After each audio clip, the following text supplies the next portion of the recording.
Hello everyone, welcome to my channel Home Science Let's Crack It. Here I am Dr. Vrinda Gupta and now I am going to start question number 61 from paper December 21 Home Science Net.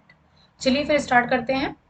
61 question है। इसमें पूछा गया है कि list 1 दिया गया है और लिस्ट 2 दिया गया है। अब इसमें यहाँ पर एडॉप्टर कैटेगरीज दी गई है और यहाँ पर एस्टिमेटेड डिस्ट्रीब्यूशन इन पॉपुलेशन दिया गया है, जिसके परसेंटेज दिए गए हैं। तो यहाँ पर जो एडॉप्टर कैटेगरीज दी गई है उसके परसेंटेज को यहाँ पर मिलाना है। तो यहाँ पर आप देख सकते हो innovators, early adopters, early majority और लेगार्ड्स, इनकी कैटेगरीज दी गई है और यहाँ पर परसेंटेज दिए गए हैं। हिंदी में भी देख लेते हैं इसको। इनोवेटर्स है नवप्रवर्तक, आदि दत्तक ग्राही, प्रारंभिक वयस्कता और पाश्चात्य छात्र। तो इतना यहाँ पर परसेंटेज दिया गया है और इसमें आंसर देख लेते हैं हम कि इसका आंसर क्या होगा।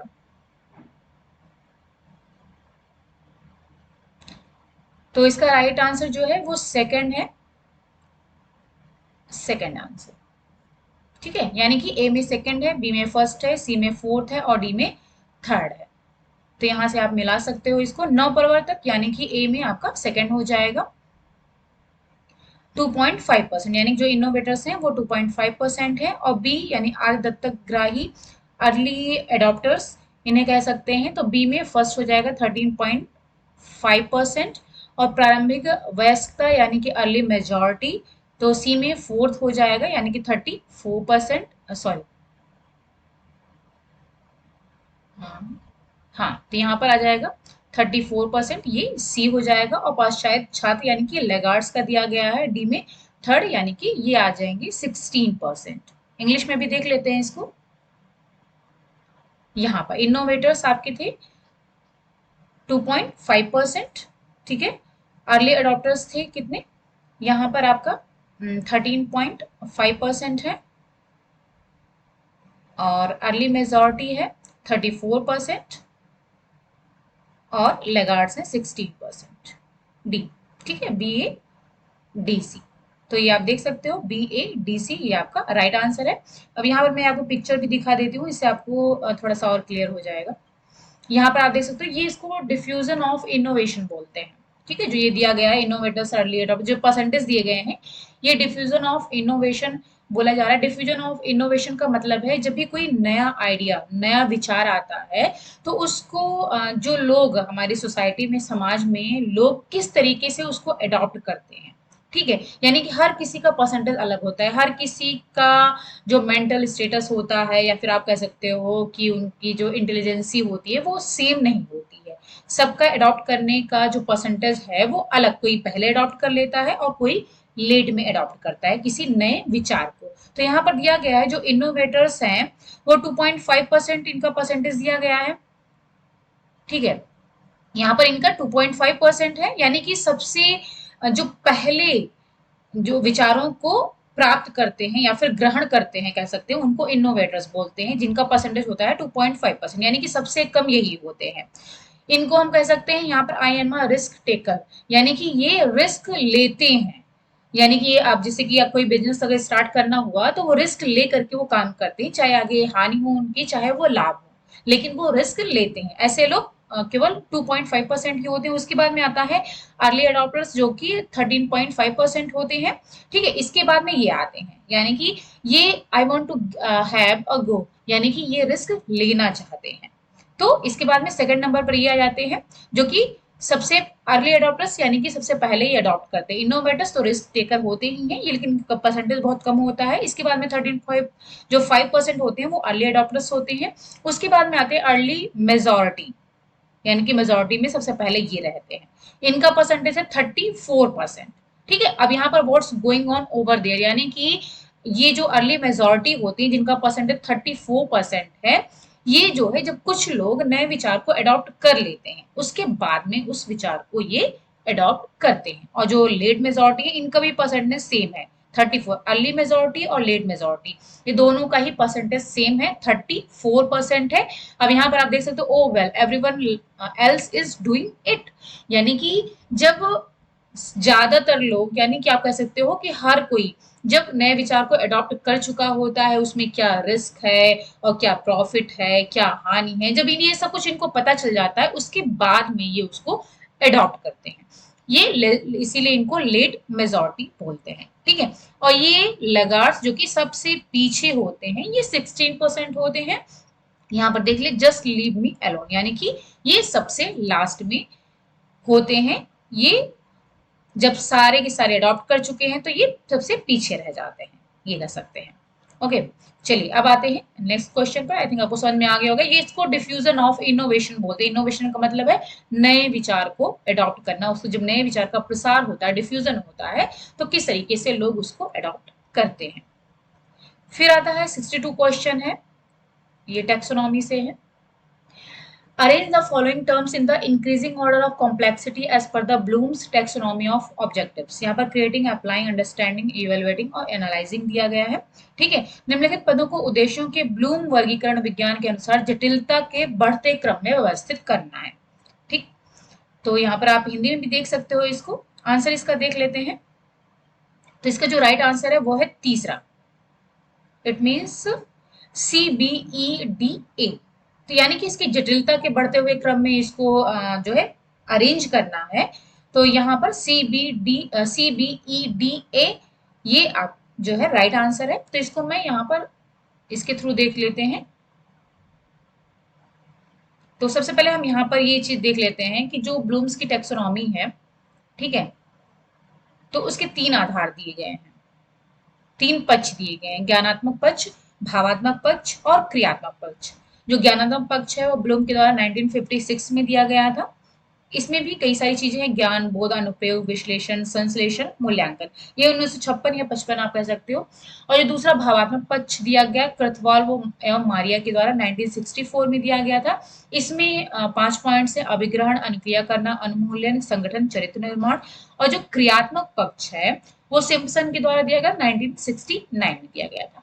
इसमें अनुकरण, कार्य करना, नियंत्रण, समायोजन, स्वाभाविकरण और कौशल निर्माण, ये 3 पक्ष जो है इसमें दिए गए थे टेक्सोनॉमी में। अब यहाँ पर सॉरी, जो ब्लूम टेक्सोनॉमी है, इनके एक तो पहले दिया गया था 1956 में, और एक जो है अभी रिसेंट में दिया गया है, यानी कि 2001 में दिया गया। यहाँ पर आप देख सकते हो इस वाले पिक्चर में 1956 में दिया गया था, उसके बाद में 2001 में दिया गया। तो जब 1956 में जो दिया गया था ब्लूम के द्वारा, वो नाउन के फॉर्म में था, यानी कि संज्ञा के फॉर्म में था। तो यहाँ पर आप देख सकते हो जटिलता के बढ़ते क्रम, यानी कि पहले नॉलेज आता है, फिर कॉम्प्रिहेंशन, एप्लीकेशन, एनालिसिस, सिंथेसिस और इवैल्यूएशन आता है। और जो 2001 में दिया गया था ये वर्ब के फॉर्म में दिया गया था, यानी कि क्रिया के फॉर्म में। Remember, understand, apply, analyse, evaluate and create. यानी कि जैसे कि हम कोई भी चीज है, कोई भी काम करते हैं, या फिर कोई भी हम क्वेश्चन आप ले सकते हो, तो या फिर मैथ का क्वेश्चन जैसे होता है, तो पहले क्या करते हैं, हम रिमेंबर याद करने की कोशिश करते हैं, ठीक है। फिर उसके बाद में रिमेंबर यानी कि याद करना, आप कह सकते हो रटना, जैसे हम रटते हैं, ठीक है। उसके बाद में क्या होता है, फिर हम उसको समझने की कोशिश करते हैं, ठीक। कॉम्प्रिहेंशन मीन्स भी समझना होता है। तो अंडरस्टैंड या कॉम्प्रिहेंशन, या बस नाउन और ये वर्ब में है, ठीक, बस इतना डिफरेंस है, मतलब वही है। समझने की कोशिश करते हैं, देन जब हमें समझ में आ जाता है, देन हम उस क्वेश्चन को, या फिर आप कह सकते हो फॉर्मूला, पहले याद करने की कोशिश करते हैं, देन उसको समझते हैं, फिर उसको अप्लाई करते हैं। अप्लाई करने के बाद में हम उसका विश्लेषण करते हैं, यानी कि उसको एनालाइज करते हैं, उसकी एनालिसिस करते हैं, ठीक है। एनालिसिस करने के बाद में हम उसको इवैल्यूएट करते हैं। इसको पहले इन्होंने 1956 में सिंथेसिस बताया था, ठीक है, सिंथेसिस करना, उसके बाद में इवैल्यूएशन को लास्ट में रखा था। लेकिन अभी जो 2001 में था, इन्होंने इवैल्यूएट को पहले कर दिया, यानी कि एनालिसिस के बाद में हम उसका मूल्यांकन करेंगे। उसके मूल्यांकन करने के बाद में हम क्रिएट करेंगे, कोई नई चीज हम क्रिएट करते हैं, ठीक है। इसको यहाँ पर आप हिंदी में भी देख सकते हो, जो हमने भी बताया है वही चीज है। याद करना, समझना, प्रयोग में लाना, विश्लेषित करना, संश्लेषित करना और सृजन करना, ठीक है। ये नया डोमेन है जो कि ब्लूम के द्वारा दिया गया है। बहुत इंपॉर्टेंट क्वेश्चन है, ये कई बार पूछा जा चुका है। चलिए अब आते हैं नेक्स्ट क्वेश्चन पर। तो यहाँ पर आपने देख ही लिया है कि सबसे पहले क्या करेंगे और सबसे बाद में क्या करेंगे, ठीक है। तो सबसे पहले याद करना होता है, रिमेंबर। तो चूंकि यहाँ पर रिमेंबर नहीं दिया गया है, ठीक है, तो सबसे पहले आपका आ जाएगा अंडरस्टैंडिंग, ठीक। अंडरस्टैंड पहले समझेंगे, समझने के बाद में हम क्या करते हैं, उसको अप्लाई करते हैं। अप्लाई करने के बाद में हम क्या करते हैं, एनालिसिस करते हैं उसकी, एनालिसिस करने के बाद में हम उसको इवेल्युएट करते हैं और इवेल्युएट करने के बाद में लास्ट में आ जाएगा ये क्रिएट करते हैं। ओके, तो ये आप जो है यहाँ पर ऑप्शन से मिला सकते हो, ये आपका सही हो जाएगा। ठीक है, चलिए अब 63 क्वेश्चन है, arrange the steps of program planning in a sequential order. Okay, यहाँ पर पॉइंट्स दिए गए हैं। कार्यक्रम योजना के चरणों को अनुक्रमिक श्रेणी में व्यवस्थित करना, यानी कि जो प्रोग्राम प्लानिंग दी गई है उसको यहाँ पर सीक्वेंस में लगाना है। समस्या की पहचान, परिस्थिति का विश्लेषण, तथ्यों का संग्रहण, कार्य की एक योजना विकसित करना और उद्देश्यों पर निर्णय लेना। तो इसका आंसर हम देख लेते हैं, उसके बाद में इसको भी हम पिक्चर के थ्रू आपको दिखाएंगे, आपको समझ में आएगा। तीसरा क्वेश्चन इसका राइट आंसर है CBAED। यहाँ पर मैं पिक्चर दिखा देती हूँ तो आपको और ज्यादा क्लियर हो जाएगा। तो ये है steps in extension program planning, यहाँ पर स्टेप्स दिए गए हैं। तो ठीक है, अब यहाँ पर आप देख सकते हो, यहाँ पर 8 स्टेप हैं, यानी कि 8 चरण हैं जो प्रोग्राम प्लानिंग के, वो 8 चरण दिए गए हैं। अब इसको 2 में डिवाइड किया गया, एक तो प्रोग्राम डिटर्मिनेशन यानी कि जो प्रोग्राम को डिटरमाइन करता है, उसका निर्धारण करता है, और दूसरा प्रोग्राम इम्प्लीमेंटेशन यानी कि कार्यक्रम को इम्प्लीमेंट करना, लागू करना। तो सबसे पहला पॉइंट है यहाँ पर, सबसे पहले हम क्या करते हैं, कलेक्शन ऑफ फैक्ट्स यानी कि तथ्यों को हम कलेक्ट करते हैं। उसके बाद में सिचुएशन क्या है उसकी एनालिसिस करेंगे, उसका विश्लेषण करेंगे। उसके बाद में प्रॉब्लम्स क्या है उसको आइडेंटिफाई करेंगे। सिचुएशन की एनालिसिस करने के बाद में हम प्रॉब्लम क्या है उसका आइडेंटिफिकेशन यानी कि उसको आइडेंटिफाई करेंगे। देन उसके बाद में हमारे गोल्स क्या हैं, ऑब्जेक्टिव्स क्या हैं, उसको निर्धारित करेंगे। फिर हम उसी ऑब्जेक्टिव और गोल्स के आधार पर, उद्देश्य और लक्ष्य के आधार पर हम अपने प्लान को डेवलप करेंगे और एक कैलेंडर ऑफ ऑपरेशन तैयार करेंगे। उसके बाद में follow through plan of work and calendar of operation. अब जो हमने प्लान ऑफ वर्क उद्देश्य और लक्ष्य के अनुसार तैयार किया हुआ है, डेवलप किया है, उसी के अनुसार हम अपने प्लान ऑफ वर्क को फॉलो करेंगे, यानी कि हम उस पर काम करेंगे। उसके बाद में आता है 7 स्टेप है इवेल्युएशन ऑफ प्रोग्रेस। अब हम जो हमने काम किया है उसको हम इवेल्युएट करेंगे, उसका मूल्यांकन करेंगे। यानी कि मूल्यांकन से क्या होता है, हमें पता चलता है कि हमारा जो भी कार्यक्रम है वो किस हद तक सफल हुआ है या फिर नहीं हुआ है।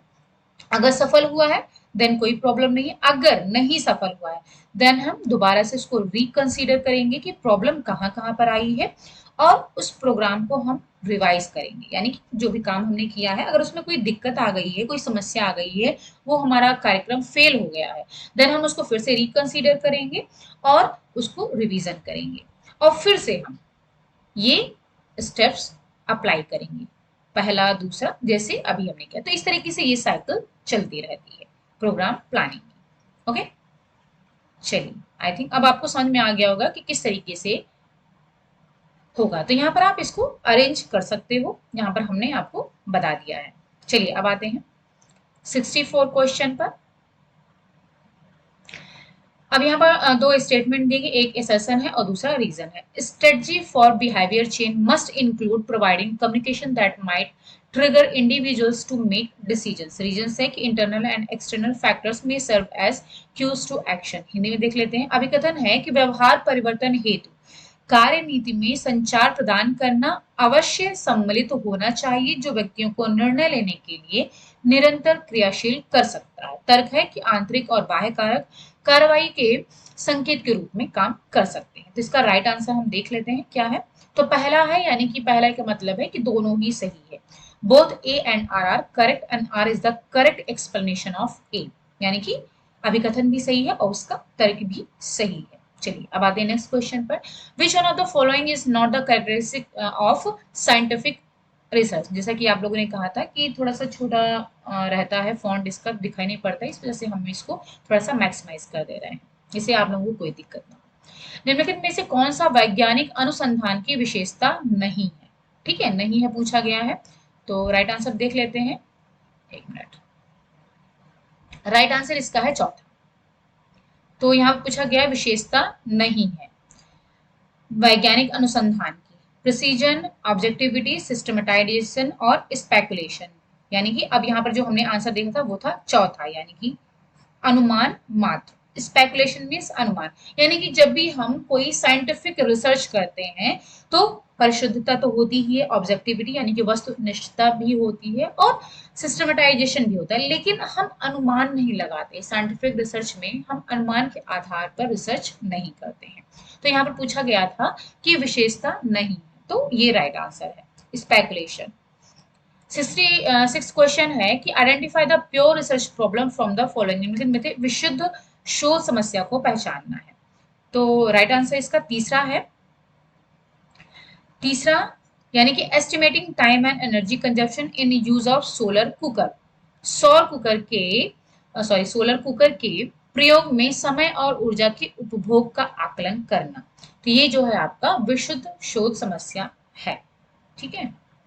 फिर इसके बाद में the crucial weakness encountered in laboratory experiment is, प्रयोगशाला में प्रयोग करने के समय में सामना की गई निर्णायक कमजोरी है, कंट्रोल, मैनिपुलेशन, एक्यूरेसी या फिर टाइम।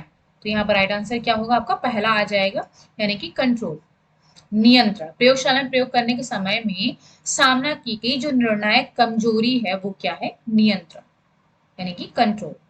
फिर आता है 68 question, the parametric test are used when, प्राचलिक परीक्षणों का उपयोग तब किया जाता है जब चर गुणात्मक हो, यानी कि वेरिएबल्स आर क्वालिटेटिव, या फिर डिस्ट्रीब्यूशन इज नॉर्मल, यानी कि वितरण सामान्य हो, या फिर डेटा इज स्क्यूड, यानी कि तत्व विषम हो, ऑब्जर्वेशंस आर इंडिपेंडेंट, यानी कि प्रेक्षण स्वतंत्र हो।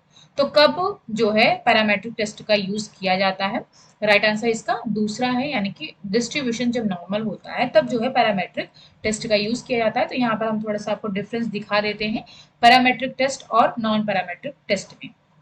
डिफरेंस क्या होता है, जो पैरामेट्रिक टेस्ट होते हैं वो तब अप्लाई किए जाते हैं जब डिस्ट्रीब्यूशन नॉर्मल होता है, तो आप क्वेश्चन में ही पूछा गया है। और नॉन पैरामेट्रिक इसका अपोजिट है, जब ये स्क्यूड होते हैं डिस्ट्रीब्यूशन, यानी कि विषम होते हैं, तब फिर इसको अप्लाई किया जाता है। और ये क्वांटिटेटिव डेटा पर एप्लीकेबल होते हैं, ध्यान दीजिएगा, क्वांटिटेटिव डेटा पर, और ये क्वालिटेटिव डेटा पर एप्लीकेबल होते हैं नॉन पैरामेट्रिक। और पैरामेट्रिक टेस्ट तब अप्लाई किए जाते हैं जब जो scale of measurement metric scale, यानी कि इंटरवल और रेशियो स्केल का यूज किया जाता है, तब पैरामेट्रिक टेस्ट यूज किया जाता है। और नॉन पैरामेट्रिक नॉमिनल और ऑर्डिनल स्केल के लिए यूज किया जाता है। फिर अब जब क्वेश्चन हैज मीन्स और standard deviation then parametric test use, यानी कि जो क्वेश्चंस हैं जब उन्हें मीन्स और स्टैंडर्ड डेविएशन का यूज करना है तब फिर जो है पैरामेट्रिक टेस्ट यूज किए जाते हैं। और नॉन पैरामेट्रिक तब यूज किए जाते हैं जब क्वेश्चन आपके परसेंटेज या फिर प्रोपोर्शन के फॉर्म में होते हैं, तब नॉन पैरामेट्रिक यूज किए जाते हैं। जो पैरामेट्रिक टेस्ट होते हैं वो बहुत ही पावरफुल होते हैं, और जो नॉन पैरामेट्रिक होते हैं वो पैरामेट्रिक के कंपैरिजन में लेस पावरफुल होते हैं। ओके, तो आई थिंक आपको यहाँ पर क्लियर हो गया होगा पैरामेट्रिक और नॉन पैरामेट्रिक के बारे में। चलिए अब आते हैं 69 क्वेश्चन पर। तो यहाँ पर है which data collection tool is appropriate for the study of job satisfaction of KVK professional, ठीक है, यानी कृषि विज्ञान केंद्र प्रोफेशनल के व्यवसायिकों की नौकरी की संतुष्टि पर अध्ययन के लिए कौन सा दत्त संग्रह उपकरण उपयुक्त है, यानी कि कौन सा डेटा कलेक्शन टूल यूज किया जाएगा, इंटरव्यू, एप्टीट्यूड टेस्ट, या फिर क्वेश्चन आए, या फिर इंटरेस्ट इन्वेंटरीज। तो इसका आंसर देख लेते हैं, ये है तीसरा, यानी कि क्वेश्चन आए का यूज किया जाएगा। ओके, 70 क्वेश्चन है the advantages of using probability sampling are, probability sampling use करने का लाभ क्या है, ठीक है। तो यहाँ पर 5 ऑप्शन दिए गए हैं, perfect control on extraneous variables, convenient when sample is very small, absence of sampling biasness, या फिर लेसर डिग्री ऑफ जजमेंट, या फिर फास्टर एंड कॉस्ट इफेक्टिव। संभावना प्रतिदर्श को प्रयोग करने का एक लाभ है, बाह्य पर सटीक नियंत्रण, सुविधाजनक जब प्रतिदर्श बहुत छोटा हो, प्रतिदर्शन पूर्वाग्रह की अनुपस्थिति, निर्णय की न्यून श्रेणी, तीव्रता और परिवय प्रभावी। तो यहाँ पर आंसर जो है वो है आपका पहला आंसर यहाँ पर सही बताया गया है, यानी कि ए, सी और डी ये सही आंसर है, ए, सी और डी। तो देख लेते हैं ए, सी और डी क्या है, ए, सी और डी, यानी कि परफेक्ट कंट्रोल और एक्सटेनियस वेरिएबल तब प्रोबेबिलिटी सैम्पलिंग का यूज किया जाता है, absence of sampling biasness, lesser degree of judgement, ठीक है। अब यहाँ पर भी मैं आपको इसको दिखा देती हूँ, प्रोबेबिलिटी सैम्पलिंग और नॉन प्रोबेबिलिटी सैम्पलिंग में डिफरेंस क्या है। तो प्रोबेबिलिटी सैम्पलिंग जो है the sample is selected at random. तो ये आपको पता है जो प्रोबेबिलिटी सैम्पलिंग तब यूज किया, प्रोबेबिलिटी सैम्पलिंग में रैंडमली सैंपल को सेलेक्ट किया। रैंडमली का मतलब है कि आप जो है कोई सीक्वेंस नहीं होता है, आप किसी दूसरे, फिर चौथे, फिर छठे, इस तरीके से आप बीच बीच में से सैंपल को सेलेक्ट कर लेते हो रैंडमली। ठीक है। नॉन प्रोबेबिलिटी में क्या होता है, जो रिसर्चर है उसकी सब्जेक्टिव जजमेंट पर आधारित होता है सिलेक्शन। ठीक है, यहाँ पर रैंडमली नहीं होता है। अब जो प्रोबेबिलिटी सैम्पलिंग में क्या होता है, प्रत्येक व्यक्ति या पॉपुलेशन में जितने भी लोग हैं सबका इक्वल चांस होता है सेलेक्ट होने का, जबकि नॉन प्रोबेबिलिटी में ऐसा नहीं होता है, इक्वल चांस नहीं होता है। प्रोबेबिलिटी में ये तब यूज किया जाता है जब sampling bias has to be reduce, यानी कि बायसनेस जब कम करनी होती है तब प्रोबेबिलिटी सैम्पलिंग का यूज किया। चूंकि हम रैंडमली जो है सैंपल को सेलेक्ट करते हैं तो बायसनेस कम हो जाती है, ठीक, यानी कि पक्षपात नहीं हो पाता है। और नॉन प्रोबेबिलिटी में क्या होता है, इसमें बायसनेस, सैम्पलिंग बायसनेस को कंसीडर नहीं करता है रिसर्चर। अब ये तब यूजफुल होता है जब जो पॉपुलेशन है वो डाइवर्स होती है, यानी कि डाइवर्स का मतलब है पॉपुलेशन में कई तरीके के लोग होते हैं, अलग अलग तरीके के लोग होते हैं, तब ये जो है यूजफुल होती है। और नॉन प्रोबेबिलिटी चूंकि हम रैंडमली सेलेक्ट नहीं करते हैं सैंपल, इस वजह से जो पॉपुलेशन जब सिमिलर ट्रेड की होती है, यानी कि उसके जो गुण हैं वो सेम सिमिलर होते हैं, एक जैसे होते हैं, तब ये यूजफुल होता है, क्योंकि हम इसमें रैंडमली नहीं कर रहे हैं। और इसमें जो है ये तब यूज किया जाता है जब एक एक्यूरेट सैंपल क्रिएट करना होता है और इसमें doesn't accurately represent the population. और ये finding the right response, sorry respondent is not easy, क्योंकि इसमें राइट रिस्पोंडेंट प्राप्त करना आसान नहीं होता है, क्योंकि हम इसमें रैंडमली सेलेक्ट कर रहे हैं। और इसमें जो है फाइंडिंग रिस्पोंडेंट इज इजी, क्योंकि हम ये जो है रिसर्चर के जजमेंट पर आधारित होता है, इस वजह से ये चीज इजी होती है। ओके, आई थिंक आपको समझ में आ गया होगा प्रोबेबिलिटी सैम्पलिंग और नॉन प्रोबेबिलिटी में डिफरेंस क्या है। चलिए अब आते हैं नेक्स्ट क्वेश्चन पर। 71 क्वेश्चन है कि यहाँ पर भी लिस्ट 1 और लिस्ट 2 दिया गया है, हमें यहाँ पर मैच कराना है। वेरिएबल्स दिए गए हैं और उसके कैरेक्टरिस्टिक दिए गए हैं, एक्सपेरिमेंटल, ऑर्गेनिज्मिक और असाइंड और डिपेंडेंट। ओके, हिंदी में दिया प्रायोगिक, जैविक, अभ्यापित और आश्रित। तो इसका आंसर देख लेते हैं हम पहले।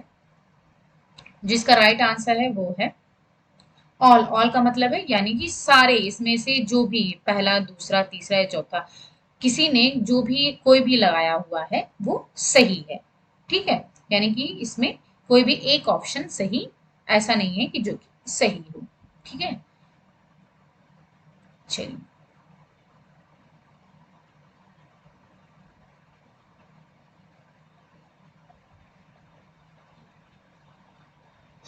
अब यहाँ पर एक मिनट, सॉरी, हाँ एक चीज मैं और बताना भूल गई आपको, सॉरी।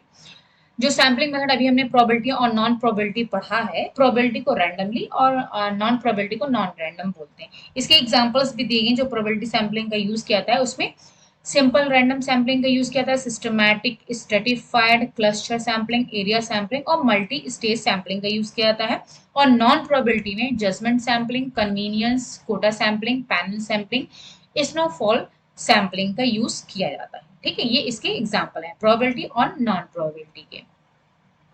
चलिए अब आते हैं नेक्स्ट क्वेश्चन पर। तो ये हम देख चुके हैं। 72 क्वेश्चन है, the sequential steps of constructing Thurstone equal appearing interval attitude scale आ। ठीक है, यहाँ पर जो Thurstone equal appearing interval attitude scale है उसके यहाँ पर स्टेप्स दिए गए हैं जिसको कि हमें सीक्वेंस में लगाना है। Collection and editing of items, calculating scale and Q values, finalization of item, sorting items on different continuum, administration। ठीक है, तो यहाँ पर Thurston equal appearing interval scale के बारे में दिया गया है। अब इसको हमें अरेंज करना है सीक्वेंस में। तो दूसरा आंसर इसका बिल्कुल सही है, यानी कि ए डी बी सी। सबसे पहले क्या होगा, ए यानी कि वस्तुओं का संग्रह और संपादन, फिर डी विभिन्न सातत्य पर वस्तु छटाई, ए डी, और फिर था बी और सी। बी यानी कि मापनी और क्यू मानों की गणना करना, उसके बाद में वस्तुओं को अंतिम रूप देना। ये जो है Thurston equal appearing interval scale है, जिसकी किस तरीके से तैयार किया, उसका निर्माण किया जाता है, ये जो है यहाँ पर सीक्वेंस में लगाने के लिए बोला गया था। ठीक है, चलिए अब आते हैं नेक्स्ट क्वेश्चन पर। What is the correct sequence of statistical analysis of data, आंकड़ों के सांख्यिकीय विश्लेषण का सही अनुक्रम क्या है। ठीक है, तो यहाँ पे जो गैदरिंग होगा, एनालाइजिंग होगा, ऑर्गेनाइजिंग और देन इंटरप्रेटिंग होगा। तो इसको जो है इसको भी करेक्ट सीक्वेंस में लगाना है। तो आंसर इसका देख लेते हैं क्या है। दूसरा आंसर इसका सही है ए सी बी डी, यानी कि पहले ए होगा, सी बी डी, ए सी बी और डी। ए का यानी कि पहले संग्रह करेंगे, फिर उसका आयोजन करेंगे, देन विश्लेषण करेंगे और लास्ट में हम उसकी व्याख्या करेंगे। ठीक है, इंग्लिश में भी देख लेते हैं। ए यानी पहले गैदरिंग करेंगे, देन ऑर्गेनाइज करेंगे, उसके बाद में उसकी एनालिसिस करेंगे और लास्ट में उसका इंटरप्रिटेशन करेंगे। जो भी हम डेटा मतलब जो भी हम रिसर्च जब करते हैं, जो डेटा कलेक्ट करते हैं, तो उसकी जब हम स्टैट लगाते हैं, स्टैट के थ्रू उसकी एनालिसिस करते हैं, देन हम जो है इस तरीके से स्टेप बाय स्टेप काम करते हैं। ठीक है, चलिए अब आते हैं नेक्स्ट क्वेश्चन पर। 74 क्वेश्चन है। गिवन बिलो आर दो स्टेटमेंट दी गई, एसर्शन दिया गया और रीजन दिया गया है। अब यहाँ पर statistic is the servant in not master of logic rather than an end of research. Reason है careful collection and logical analysis of data contributes more to the research search of truth than statistic. Hindi में देख लेते हैं। अभिकथन है कि सांख्यिकी शोध के अंतिम परिणति के बजाय तर्क का दास, यानी कि या का दास है, ना कि स्वामी। ठीक है, तर्क है कि तथ्य का सावधानी पूर्वक संग्रह और तार्किक विश्लेषण सांख्यिकी की तुलना में सच्चाई की खोज में अधिक योगदान देता है। तो यहाँ पर हमें आंसर देखना है कि कौन सा आंसर सही है। तो तीसरा आंसर बिल्कुल सही है, A is true but R is false, यानी कि जो अभिकथन है वो तो सही है, यानी कि ये स्वामी नहीं है बल्कि दास है, लेकिन जो इसका तर्क दिया गया है वो सही नहीं है। पर minute calorie consumption for moderate activities is, मध्यम गतिविधियों के लिए प्रति मिनट कैलोरी का उपभोग है। तो चार ऑप्शन यहाँ पर दिए गए हैं। यहाँ पर जो राइट आंसर है वो है तीसरा, यानी कि 2 से 3.5 कैलोरी। यानी कि अगर आप जो है मॉडरेट एक्टिविटी करते हो, मध्यम वर्ग का काम करते हो, तो जो पर मिनट 1 मिनट में आपका कैलोरी कंजप्शन यानी कि कैलोरी का उपभोग होगा वो कितना होगा। तो यहाँ बताया गया है 2 से 3.5 कैलोरी का उपभोग होगा 1 मिनट में, अगर आप मध्यम वर्ग का काम करते हो। अब यहाँ पर एक चीज मैं बता दूं कि जैसे जो एक्टिविटी है उसको 3 ग्रुप में डिवाइड किया गया है, लाइट वर्क, मॉडरेट और स्ट्रेनियस यानी कि हैवी वर्क। या लाइट वर्क का मतलब जैसे कि आप सिलाई करते हो, निटिंग करे, कुकिंग, बात करना, राइटिंग करना, तो ये लाइट वर्क में आता है। मॉडरेट वर्क का मतलब जैसे आप प्रेस करते हो, वॉश करते हो कपड़ों को, या फिर कोई हाउस होल्ड क्लीनिंग कर रहे हो, घर की सफाई कर रहे हो, तो वो आपका मॉडरेट वर्क में आ जाता है। जो हैवी वर्क है उसमें जैसे कि मॉपिंग यानी कि आप घर में पोछा लगाना और सीढ़ियों पर चढ़ना या फिर लिफ्टिंग करना, तो ये सब जो है हैवी वर्क में आ जाता है। तो ये जो एक्टिविटी होती है उसको 3 ग्रुप में डिवाइड किया गया है, लाइट, मॉडरेट और स्ट्रेनियस, या फिर आप हैवी वर्क बोल सकते हो। अब जो डब्ल्यू है, डब्ल्यू के अकॉर्डिंग इन्होंने जो एनर्जी एक्सपेंडिचर है उसको जो है 3 में डिवाइड किया गया है, यानी कि जो लाइट वर्क, मॉडरेट और स्ट्रेनियस वर्क है उसमें जो है मेन और जो वीमेन है अलग अलग जो है 1 घंटे में कितनी कैलोरी एक्सपेंडिचर होती है, खर्च होती है, उसको जो है डब्ल्यूएचओ के द्वारा बताया गया है। कितना कितना यहाँ पर मैं बता देती हूँ आपको, ये डब्ल्यूएचओ के द्वारा बताया गया है। ठीक है, अब डब्ल्यूएचओ ने बताया है कि जैसे कि जो लाइट वर्क करते हैं, लाइट वर्क यानी कि हल्का काम कर रहे हैं, तो जो हल्का काम कर रहे हैं इसमें भी इन्होंने मेन और विमेन दोनों को अलग अलग बताया है। ठीक है, लाइट, मॉडरेट, ये आप नोट डाउन कर सकते हो, और स्ट्रेनियस या फिर आप कह सकते हो हैवी वर्क,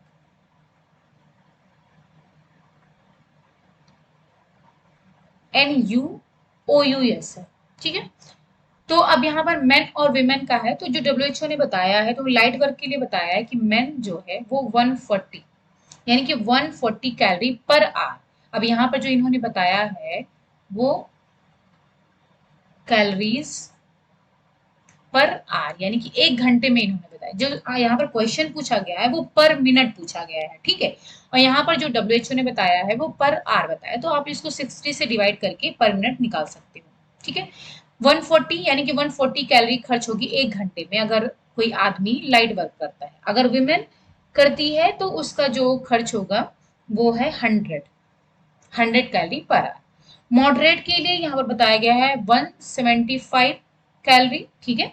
और विमेन के लिए बताया गया है 125 कैलोरी। अगर हैवी वर्क कर रहा है आदमी तो 300 कैलोरी, और विमेन के लिए 225 225, ठीक है। अब यहाँ पर चूंकि मॉडरेट पूछा गया, मॉडरेट एक्टिविटी, अब यहाँ पर इन्होंने मेन या फिर विमेन ये क्लासिफाई नहीं किया हुआ है, यानी कि हमें दोनों लेकर चलना होगा। तो आप देख सकते हो मॉडरेट में मेन और विमेन का है। विमेन का 125 है, इसका 175 है। अगर हम इसको 60 से डिवाइड कर देते हैं तो लगभग 60 दूना 120 यानी कि 2 के करीब आ जाएगा। और इसको अगर हम करते हैं तो लगभग लगभग 3 के करीब आ जाएगा। तो वही अप्रोक्स इन्होंने 2 से 3.5 कैलोरी बताया है कि पर मिनट कैलोरी कंजप्शन होगा, ठीक है। तो इस तरीके से हम यहाँ से पर मिनट निकाल सकते हैं। ओके, चलिए अब आते हैं 76 क्वेश्चन पर। What type of adaptation it is where human exhibit the capacity of being moulded.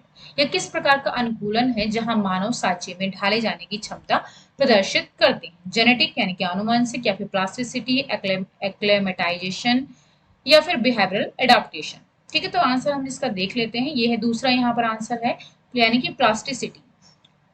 अब यहाँ पर ये जो जब जहां मानव सांचे में ढाले जाने की क्षमता प्रदर्शित करते हैं वो किस प्रकार का अनुकूलन होता है, उसको प्लास्टिसिटी या फिर सुघट्यता बोलते हैं। अब एक बार इसको हम देख लेते हैं।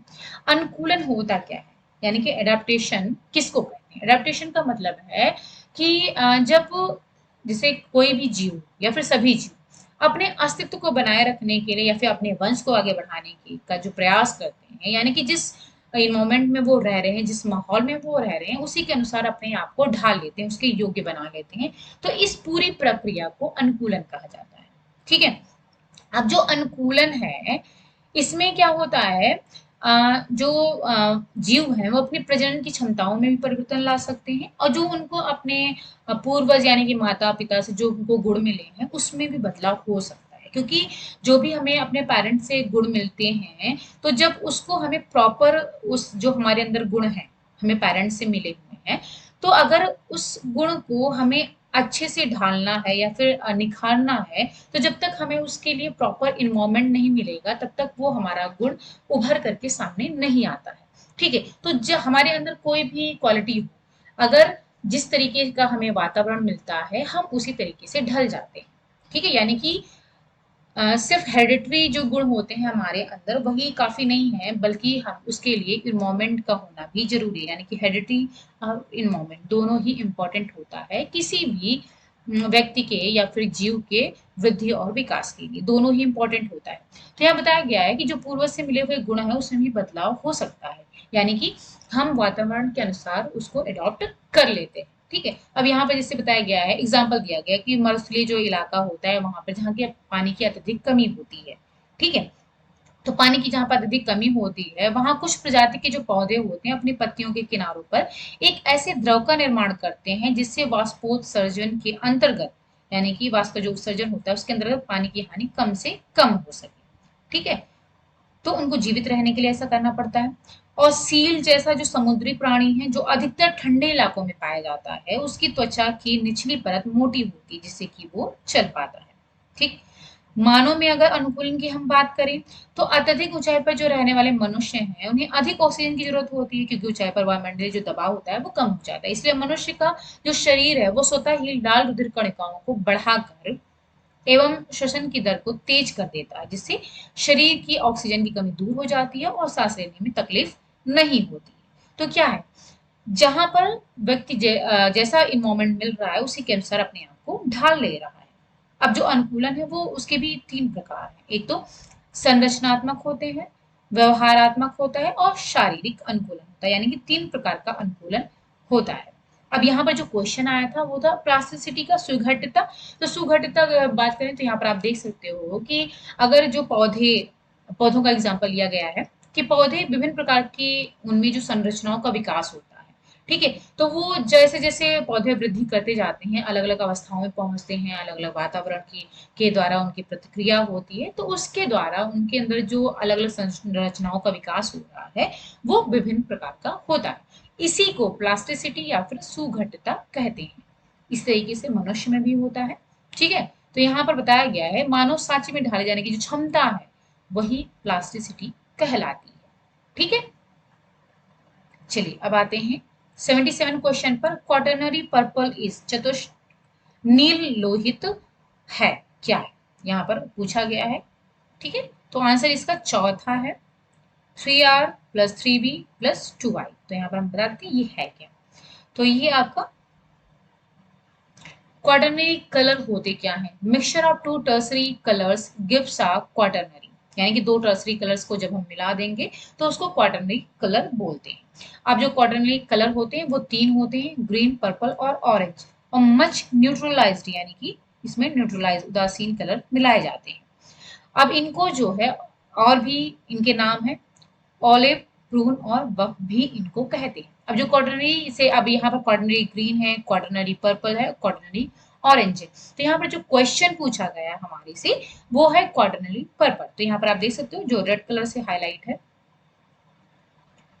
ठीक, यहाँ पर आप देखिए quaternary purple is a mixture of tertiaries blue and red, यानी कि टर्सरी ब्लू और टर्सरी रेड, जैसा कि यहाँ पर बात हुई थी क्वाटरनरी कलर दो टर्सरी कलर को मिलाने से बनते हैं। तो यहाँ पर दो टर्सरी यानी कि टर्सरी ब्लू और टर्सरी रेड को जब मिला देंगे तो क्वाटरनरी पर्पल बन जाएगा। अब जो टर्सरी ब्लू है वो किससे, उसमें कौन कौन से रंग आ जाएंगे, red plus blue plus Y, ये क्वाटरनरी ब्लू है। और क्वाटरनली रेड जो है इसमें आ जाएगा yellow plus red plus blue. तो अब क्या हुआ, इसमें आप देख सकते हो तीन पार्ट्स जो है रेड के हैं, 1 2 और 3, तीन पार्ट्स यहाँ पर रेड के हैं, और तीन पार्ट्स जो हैं वो ब्लू के हैं, 1 2 और 3। ठीक है, जो कि इसको पर्पल कलर दे रहे हैं। ओके। और दो पार्ट्स येलो के हैं जो कि इसको डल कर रहे हैं यानी कि न्यूट्रलाइज्ड कर रहे हैं। तो यहाँ पर एक और दो। ओके। तो इस तरीके से यहाँ पर 3R 3 ब्लू और 2 येलो हो गया।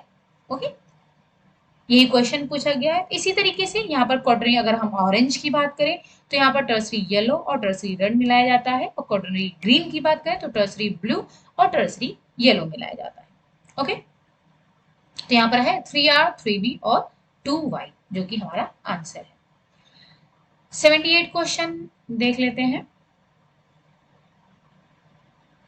ठीक है, तो 78 क्वेश्चन है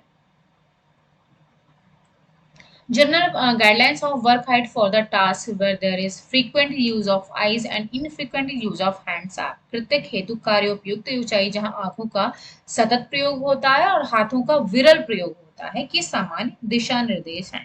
तो यहाँ पर हाइट पूछी गई है जिस पर कि मतलब जो हमारी आंखें हैं वो फ्रिक्वेंटली यूज की जा रही हैं, लेकिन हमारे हाथों का जो है इनफ्रिक्वेंटली यूज हो रहा है। तो उसका जो हाइट है वो कितना होगा, तो इसका आंसर हम देख लेते हैं। तीसरा है यानी कि 5 से 10 सेंटीमीटर बिलो आई लेवल, यानी कि आंखों के स्तर से 5 से 10 सेंटीमीटर नीचे वो हाइट होगा। ठीक है, चलिए अब आते हैं नेक्स्ट क्वेश्चन पर। The group of commodities listed in the essential commodity act. तो यहाँ पूछा गया है आवश्यक वस्तु अधिनियम में सूचीबद्ध वस्तुओं का समूह है। तो यहाँ कौन सा समूह है, यहाँ पर आंसर पूछा गया है, देख लेते हैं आंसर। सॉरी, एक मिनट, चौथा आंसर इसका राइट है। Fourth, coal, cotton textile, iron, petroleum products यानी कोयला, कपास वस्तु, लोहा, पेट्रोलियम उत्पाद, ये सब जो है आपके एसेंशियल कमोडिटी एक्ट में लिस्टेड है। अब ये है क्या एसेंशियल कमोडिटी एक्ट, तो एक बार देख लेते हैं इसको। जो एसेंशियल कमोडिटी एक्ट है ये आया था 1955 में। ठीक है, जो इसका ईयर है एसेंशियल कमोडिटी एक्ट का ये आया था, इसको शॉर्टकट में ECA बोलते हैं, 1955 में आया था। अब ये जो है कुछ आवश्यक वस्तुओं को मतलब आवश्यक माना गया, जैसे कि सब्जियां, दाल, खाद्य तेल, चीनी आदि की इनके उत्पादन, आपूर्ति, वितरण व्यापार एवं वाणिज्य को नियंत्रित करता है। ये जो ये अधिनियम लाया गया, तो ये इसलिए लाया गया था, सरकार के द्वारा जो अधिनियम बनाया गया था ईसीए 1955 में। तो 1955 में क्या था कि पूरा देश जो है खाद्यान्न उत्पादन के असामान्य स्तर से जूझ रहा था। उस टाइम पर खाद्य पदार्थों की बहुत कमी थी। ठीक है, तो उस समय भारत जो है अधिकांशतः जो अपनी आवश्यकताओं की पूर्ति थी वो आयात और अन्य देशों से मिलने वाली सहायता पर निर्भर था और उसी से अपनी पूर्ति कर रहा था। तो चूंकि अब जब आयात और जो निर्यात हो रहा था, तो इसकी वजह से क्या होता है, खाद्य पदार्थों की जमाखोरी बहुत ज्यादा हो रही थी और कालाबाजारी भी हो रही थी। तो इसको रोकने के लिए 1955 में आवश्यक वस्तु अधिनियम लाया गया। ठीक है, और इसमें जो है कुछ आवश्यक जो वस्तु हैं उनको जोड़ा गया, जैसे कि अनाज, दाल, तिलहन, खाद्य तेल, प्याज, आलू, इनको इसमें उस टाइम पर 1955 में जोड़ दिया गया था। सब्जियां, दाल, खाद्य तेल, चीनी और जो भी हमने क्वेश्चन में है उनको भी ऐड किया गया था। ठीक है, तो इस उद्देश्य से जो है ये एसेंशियल कमोडिटी एक्ट लाया गया था। लेकिन अभी रिसेंट में अगर हम बात करें तो 2020 में आवश्यक वस्तु संशोधन विधेयक लाया गया है, यानी कि जो एसेंशियल कमोडिटी एक्ट था उसमें संशोधन किया गया है 2020 में। अब इसमें क्या किया गया है, इसमें जो है लोकसभा ने अनाज, दाल, तिलहन, खाद्य तेल, प्याज और आलू को आवश्यक वस्तुओं की सूची से हटा दिया है। ठीक है, जो ये एसेंशियल कमोडिटी एक्ट है, जो विधेयक लाया गया है, इसमें इन वस्तुओं को हटा दिया गया है। और लोकसभा द्वारा पारित ये विधेयक 5 जून 2020 को जारी किए गए अध्यादेशों का स्थान लेगा, यानी कि ये 2020 की न्यूज है, उसमें लेगा दिया गया है, यानी कि ये स्थान ले चुका है 5 जून 2020 को, और लोकसभा द्वारा इसको 15 सितंबर 2020 को पारित कर दिया गया है। ठीक है, तो इन चीजों को इसमें से हटा दिया गया, सूची से हटाने के लिए आवश्यक वस्तु विधेयक को ध्वनि मत से पारित कर दिया गया है। ओके, तो ये आप ध्यान रखो कि 1955 में ये आया था और 2020 में संशोधन हुआ है, और इसमें से कौन कौन सी चीजें हटाई गई हैं ये चीज आपको ध्यान में रखनी है, क्योंकि ये क्वेश्चन पूछा जा सकता है कि कौन कौन सी चीज हटाई गई। यहाँ पर तो पूछा गया है कौन कौन सी चीज इसमें आती है। ओके, चलिए, अस्सी क्वेश्चन है कि which colour combination are used in achromatic colour scheme, अवर्णक रंग योजना में किस रंग संयोजन का इस्तेमाल किया जाता है। तो आंसर देख लेते हैं। पहला है आंसर इसमें value variation of neutral colours, यानी कि उदासीन रंगों का मूल्य रूपांतरण। जो एक्रोमैटिक कलर स्कीम है उसमें न्यूट्रल कलर का यूज किया जाता है। तो यहाँ पर आप देख सकते हो एक्रोमैटिक का मतलब है आवर्णक, आवर्णक का मतलब है जिसमें कोई कलर ना हो। तो ये है आपका उदासीन। ठीक है, ये आपका उदासीन है जिसे एक्रोमैटिक बोलते हैं। और ये क्रोमैटिक है, या फिर हम यहाँ पर इसको मोनोक्रोमैटिक, मोनो का मतलब होता है एक, यानी कि सिर्फ एक कलर। तो यहाँ पर देख सकते हो आपका एक कलर है, उसी के कई सारी जो है यहाँ पर अलग अलग कॉम्बिनेशन दिए गए हैं, यानी कि यहाँ डार्क है उसका फिर लाइट लाइट होता चला गया है यहाँ पर। तो एक ही कलर की जो है कई कॉम्बिनेशन दिए गए हैं अलग अलग, इसको मोनोक्रोमैटिक कहते हैं। ठीक है, जिसमें कि एक ही कलर का यूज किया जाता है। और एक क्रोमैटिक का मतलब है जिसमें कि न्यूट्रल कलर होता है, यानी इसमें कोई कलर नहीं होता। क्रोमैटिक मीन्स कलर और मोनो मीन्स एक, ए मीन्स यहाँ पर आ, यानी कि कोई अवर्णक मतलब है कोई भी कलर ना होना, उदासीन होना। ठीक है, तो यहाँ पर value variation of neutral colours, यानी कि उदासीन रंगों का मूल्य रूपांतर इसमें होता है, और मोनोक्रोमैटिक में एक कलर का मूल्य रूपांतर होता है। फिर है project size is decided by, project size किसके द्वारा डिसाइड किया जाता है, परियोजना का आकार किसके द्वारा तय किया जाता है, गवर्नमेंट, फाइनेंशियल इंस्टीट्यूशन या फिर प्रोजेक्ट फॉर्मुलेशन टीम या फिर प्रोजेक्ट इंजीनियर के द्वारा। तो आंसर देख लेते हैं। इसमें जो है तीसरा आंसर दिया गया है, यानी कि प्रोजेक्ट फॉर्मुलेशन टीम के द्वारा डिसाइड किया जाता है प्रोजेक्ट की साइज को। फिर identify from the list the values of working environment, punctuality, creativity, variety in work, economic reward या फिर फ्लेक्सिबिलिटी। हिंदी में देख लेते हैं। कार्य वातावरण के मूल्यों की प्रदत्त सूची से पहचान के समयनिष्ठता, रचनात्मकता, कार्य में विविधता, आर्थिक पारितोषिक या फिर नम्यता। तो जो इसका राइट आंसर है वो है चौथा। तो देख लेते हैं चौथा क्या है, ए, सी और ई। ए, सी और ई, सॉरी, ए, सी और ई। ए का मतलब है पंक्चुअलिटी, वैरायटी इन वर्क और फ्लेक्सिबिलिटी, यानी कि list of values of working environment, यानी जो वर्किंग इन्वायरमेंट में वो कौन कौन सी चीजें होती हैं। पंक्चुअलिटी होनी चाहिए, वैरायटी इन वर्क होना चाहिए और फ्लेक्सिबिलिटी होनी चाहिए। ओके, चलिए अब आते हैं 83 क्वेश्चन पर। The expected standards of a consumer education material are accuracy, completeness, commercial, objectivity या फिर डिस्क्रिमिनेटरी।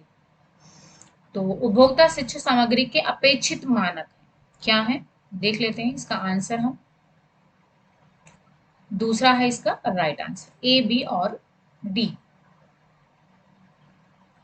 क्या है अपेक्षित मानक, ए, बी और डी, यानी कि एक्यूरेसी होनी चाहिए, कंप्लीटनेस होनी चाहिए और ऑब्जेक्टिविटी होनी चाहिए। ओके, अब आता है from the list given below which are the indicators of static work.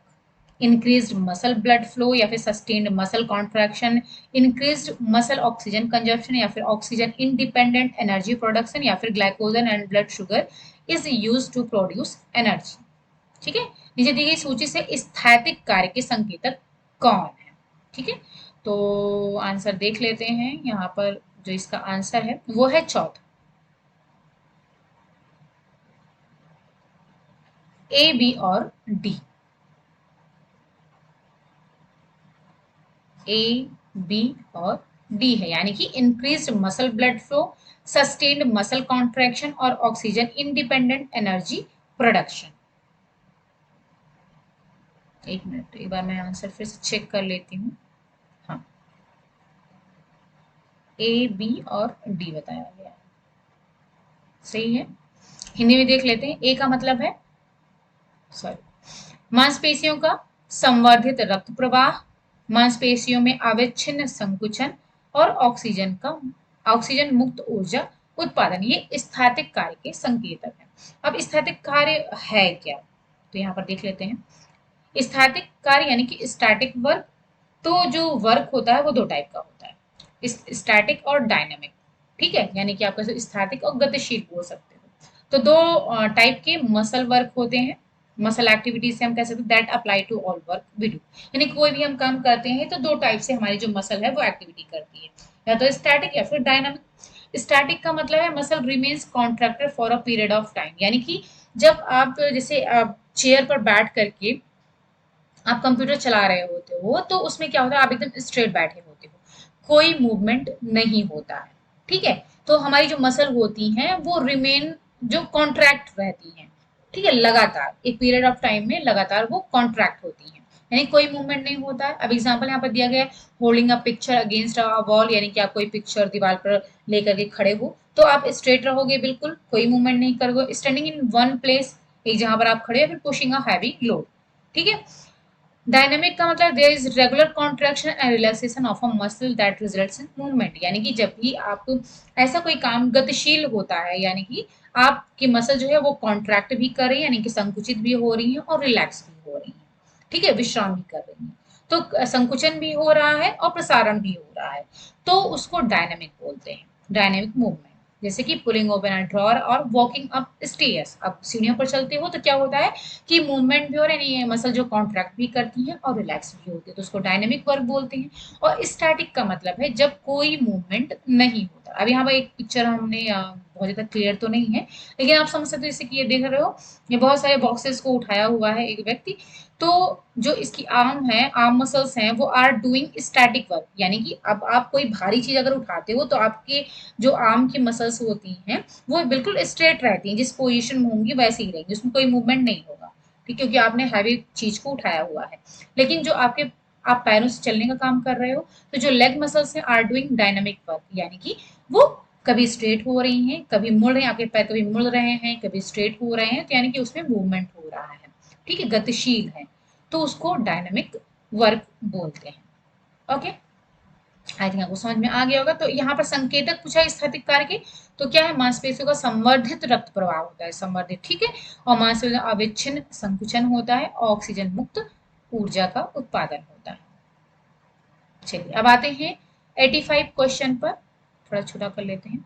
From the styles given below which of the following styles are part of late Georgian style, Adam, William and Mary, Hepplewhite, Chippendale और सियर्टन।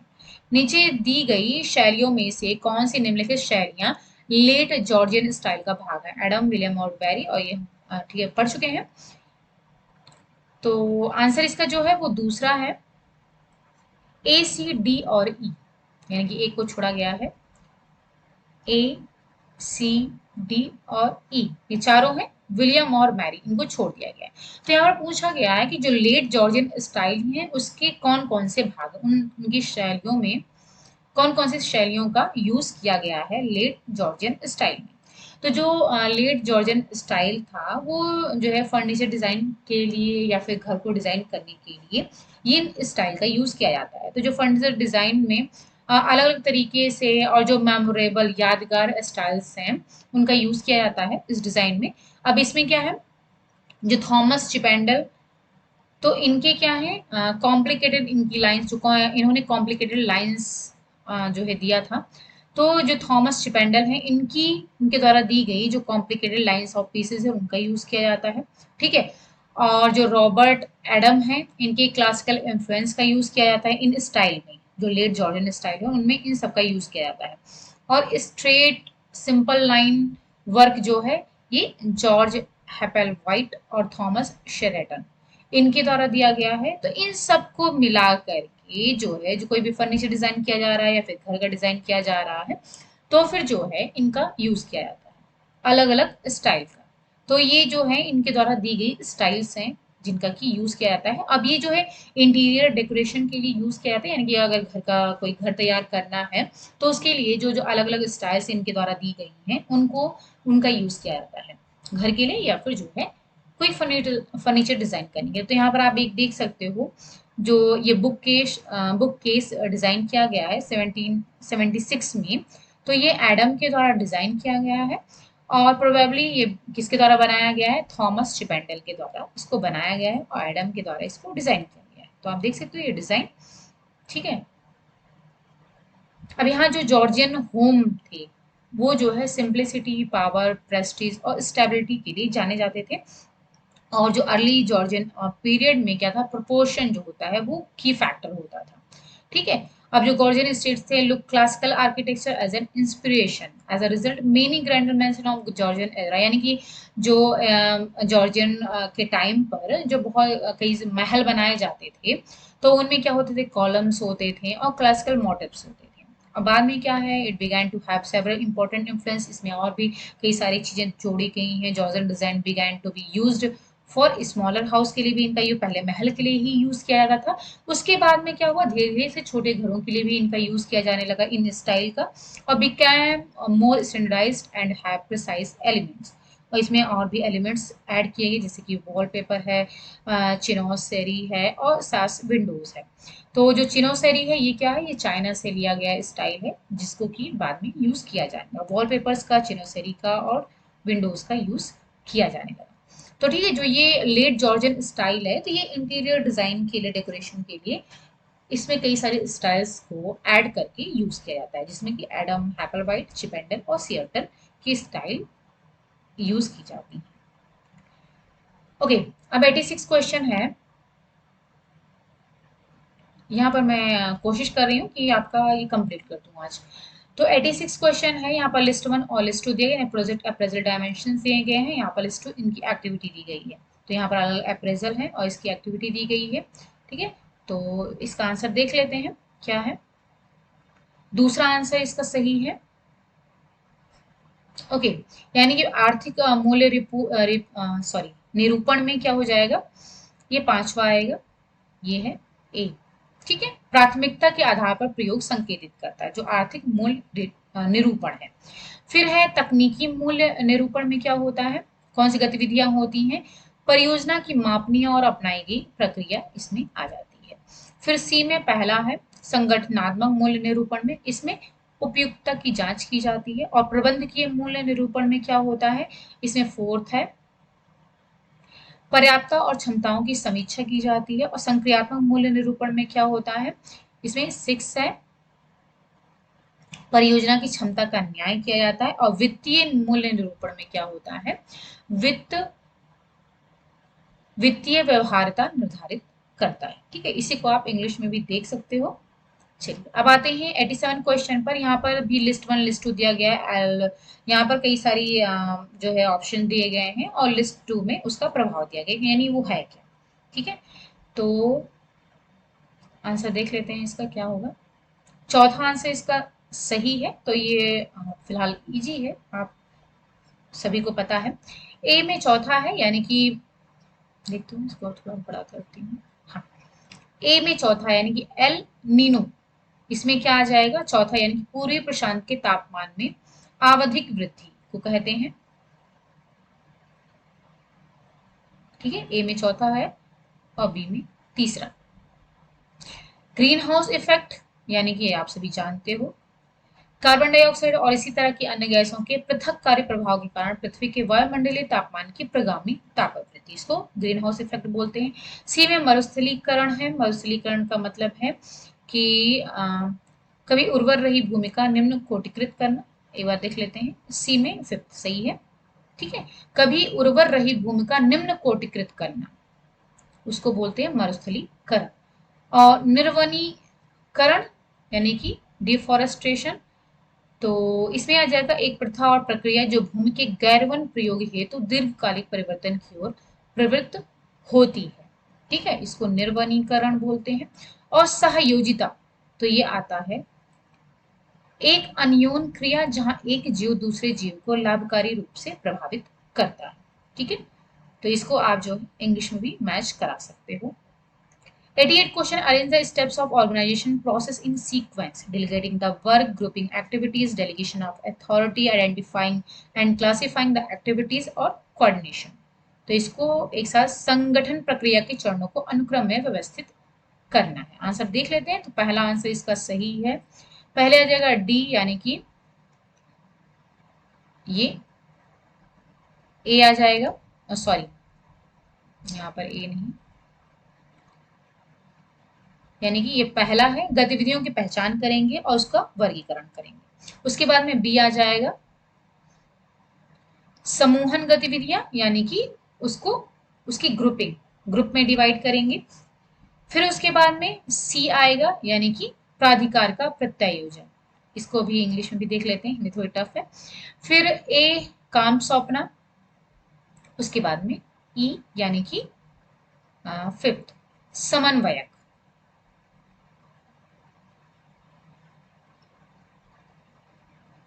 D, यानी कि पहला identifying and classifying the activities. ठीक है, पहले जो भी activities है उसका आइडेंटिफिकेशन करेंगे, उसको क्लासिफाई वर्गीकृत करेंगे। उसके बाद में आता है दो ग्रुपिंग एक्टिविटीज, यानी कि जब हमने जो भी किसी भी प्रोसेस, ऑर्गेनाइजेशन प्रोसेस का सीक्वेंस हम लगा रहे हैं, अरेंज कर रहे हैं किसी ऑर्गेनाइजेशन के लिए, कोई एक्टिविटी कर रहे हैं, तो उसमें हमने आइडेंटिफाई कर लिया, क्लासिफाई कर लिया। अब उसके बाद में हम जो एक्टिविटीज हैं उसकी ग्रुपिंग करेंगे, उसको समूह में वर्गीकृत करेंगे। उसके बाद में डेलीगेशन ऑफ अथॉरिटी, यानी कि अथॉरिटी सौंपेंगे। फिर हम वर्क को, कार्य को सौंपेंगे, किस किस को किस कौन कौन सा काम करना है। उसके बाद में लास्ट में हम उसका कोऑर्डिनेशन करेंगे। सॉरी, फिर आता है arrange the steps of buying process in sequence, evaluate the product, exchange product with money, find the product, recognize the need, develop interest in the product. क्रय की प्रक्रिया के चरणों को अनुक्रम में व्यवस्थित करना है। तो इसका जो राइट आंसर है वो है दूसरा, यानी कि सबसे पहले आ जाएगा डी, जरूरत को पहले पहचानेंगे। ठीक है, फिर उसके बाद में सी आ जाएगा, उत्पाद का पता लगाएंगे। फिर ई आएगा, उत्पाद में रुचि विकसित करेंगे। फिर उत्पाद का मूल्यांकन करेंगे और लास्ट में धन के साथ उत्पाद का विनिमय करेंगे। ओके, अब 90 क्वेश्चन अब यहाँ पर आ जाएगा आपका। एसेसन और रीजन दिया गया, the colour of ripe watermelon is higher in strength as compare to colour of strawberry ice cream. Reason है कि the colours are at normal values as in watermelon are always in their pure form and thus are full intensity colours.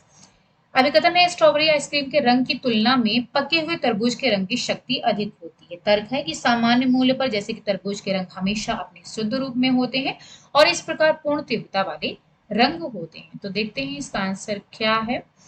पहला है इसका answer, यानी कि दोनों ही सही है, और आर जो है यानी कि जो तर्क है वो भी सही है।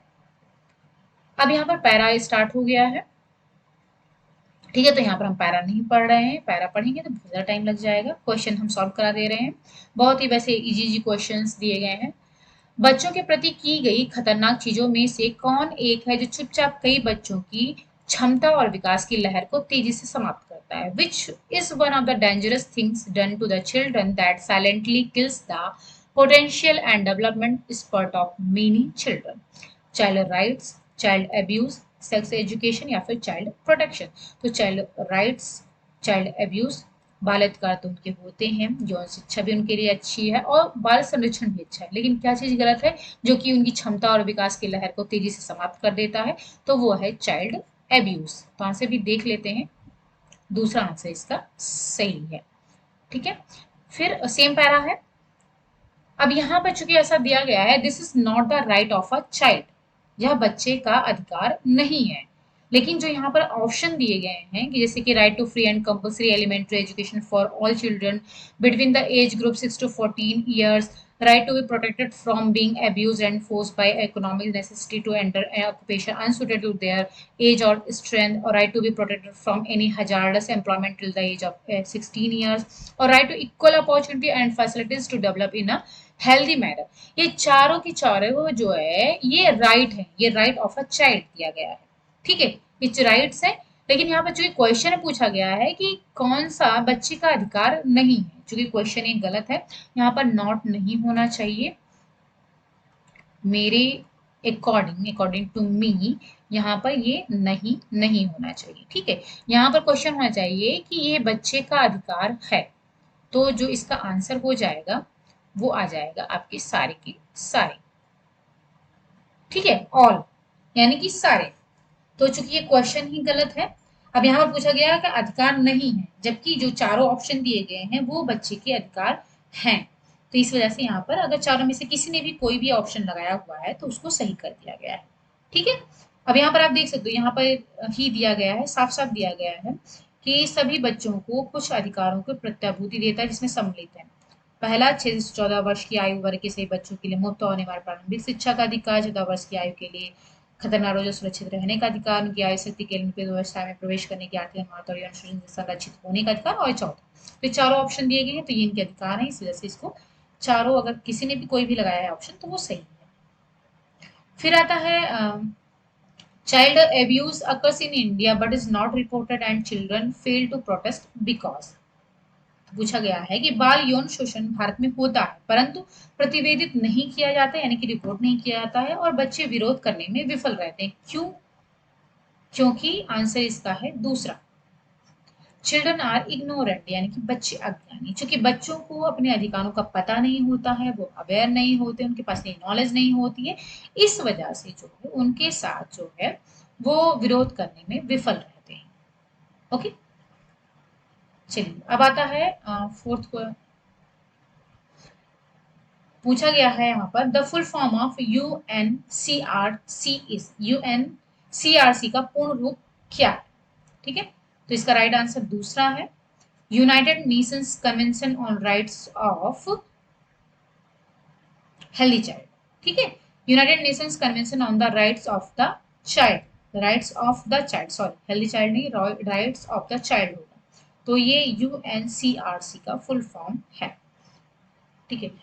फिर पांचवा क्वेश्चन है सभी बच्चों right to free and compulsory elementary education for all children covers this children between the age group of, सभी को पता है सभी बच्चों के लिए मुफ्त और अनिवार्य प्रारंभिक शिक्षा के अधिकार में किस आयु वर्ग के बच्चों को सम्मिलित किया गया है? तो आप सभी को पता है यहाँ पर 6 to 14 ईयर्स होगा। एक बार आंसर भी देख लेते हैं, तीसरा आंसर सही है, 6 से 14 वर्ष के बच्चे इसमें सम्मिलित किए गए। अब दूसरा पैरा आ गया है यहाँ पर, इसमें है making the content sticky means, यानी कि जो पैरा आया है उसमें स्टिकी शब्द आया है लसलसा, तो इसका लसलसा बनाने का मतलब क्या है, मतलब पूछा गया है। तो यहाँ पर जो इसका राइट आंसर है वो है तीसरा, लसलसा का मतलब है, स्टिकी का मतलब है user wants to return to it again and again, यानी कि उपयोगकर्ता पुनर्पुनः उस पर प्रत्यावर्तन करना चाहता है, यानी कि जो उपयोग करता है बार बार उसका रिटर्न होना चाहता है, उस पर वापस आना चाहता है, या फिर किसको बार बार एक ही चीज का प्रयोग करना चाहता है। फिर दूसरा क्वेश्चन है सेम पैसेज से,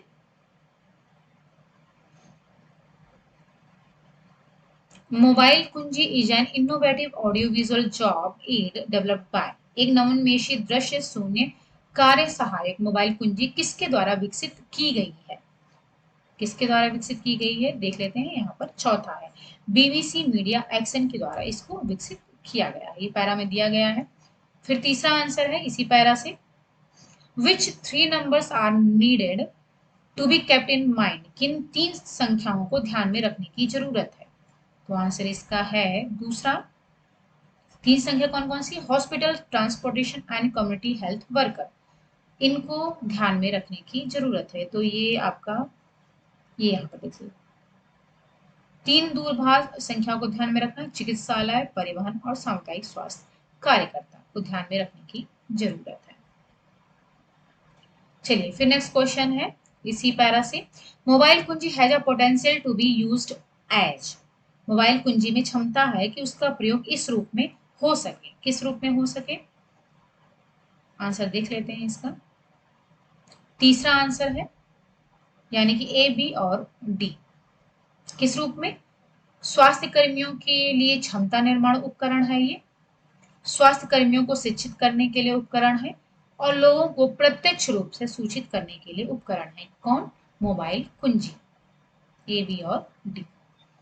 फिर नेक्स्ट क्वेश्चन भी इसी पैरा से है, the characteristic features of context specific content for communication are, it can't be scaled up, it can't be used in all states, it will be equally valid in all states, it can be scaled up easily, it is very powerful for behavior change communication। चार, sorry sir चार नहीं, यहाँ पर संचार होगा। संचार हेतु संदर्भ विशिष्ट सामग्री की अभिलाक्षणिक विशेषताएं, ठीक है। तो आंसर देख लेते हैं। चौथा है ए, बी, ई ओनली। ए क्या है? इसे बढ़ाया नहीं जा सकता, इससे सभी राज्यों में इस्तेमाल नहीं किया जा सकता, और ये व्यवहार परिवर्तन संचार के लिए बहुत शक्तिशाली है। ये आपके पैरा से ही क्वेश्चन है, ठीक है।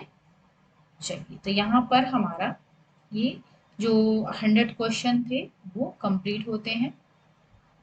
ओके, तो यहाँ पर हमारे जो होम साइंस के 100 क्वेश्चन थे वो कंप्लीट हो गए हैं। तो आपका जो ये दिसंबर 21 होम साइंस का नेट पेपर था वो हमने सॉल्व करा दिया है, और हमने कोशिश की है कि ज़्यादा से ज़्यादा आपको समझाने की, कि जो भी हमारे से संभव हो सका है हमने आपको इसको अलग से पिक्चर के माध्यम से और कंटेंट के माध्यम से आपको समझाने की कोशिश की है। अगर आपको ये अच्छा लगा हो और समझ में आया हो, देन आप जो है हमारे चैनल को, इस वीडियो को लाइक ज़रूर कर दें। अगर आप अभी नए हो देन सब्सक्राइब ज़रूर करें, और ज़्यादा से ज़्यादा शेयर करें अपने फ्रेंड्स के साथ, अपने कलीग के साथ, जो भी इस सब्जेक्ट से जुड़े हुए हैं यानी कि होम साइंस से, तो उनके साथ में शेयर करें जिससे कि उनको भी लाभ मिल सके, और जो भी नेट की तैयारी कर रहे हैं जिससे उनको लाभ भी हो सके। तो चलिए फिर मिलते हैं नेक्स्ट वीडियो में। Thank you so much and bye bye, take care.